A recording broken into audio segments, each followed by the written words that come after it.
Matunog na usapin ngayon sa industriya ng telebisyon ang pagbabalik ng ABS-CBN sa Free TV sa pamamagitan ng All TV. Matapos ang ilang taong pagharap sa iba't ibang hamon, muling nagkaroon ng mas malawak na plataporma ang Kapamilya Network upang maabot ang mas maraming manonood sa buong bansa. Ang hakbang na ito ay itinuturing na panibagong yugto, hindi lamang para sa network, kundi pati na rin sa mga artistang nananatiling tapat sa ABS-CBN sa kabila ng mga pagsubok. Kasabay ng pagbabalik sa All TV, ay isang bonggang anunsyo ang inihanda umano para sa mga loyal Kapamilya stars. Ayon sa mga ulat, bibigyang pagkilala ang mga artistang hindi bumitaw sa network noong mga panahong limitado ang exposure nito sa Free TV.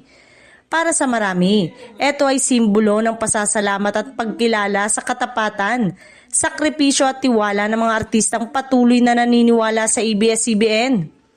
Inaasahan ding mas lalakas ang presensya ng mga kilalang kapamilya program sa Free TV, dahilan upang muling masilayan ng mas malawak na audience ang mga paboritong artista at palabas. Para sa mga loyal stars, malaking bagay ito dahil mas marami na ulit ang makakapanood sa kanilang mga proyekto na posibleng magbukas ng panibagong oportunidad sa kanilang mga karera.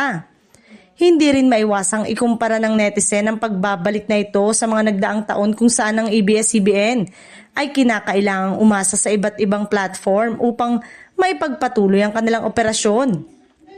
Ngayon, marami ang nagsasabing tila isang comeback story ang nangyayari. Isang patunay na hindi nasayang ang pananatili at paniniwala ng mga nananatiling kapamilya. Sa kabuuan, ang pagbabalik ng ABS-CBN sa All TV ay hindi lamang tungkol sa ratings o negosyo, kundi isang mensahe ng katapatan at pagbibigay halaga sa mga taong hindi umalis kahit mahirap ang sitwasyon. Para sa mga loyal Kapamilya stars at taga-suporta, ang anunsyong ito ay nagsisilbing paalala na may bongga ang pananatiling tapat at minsan ang paghihintay ay nauuwi rin sa isang bonggang pagbabalik.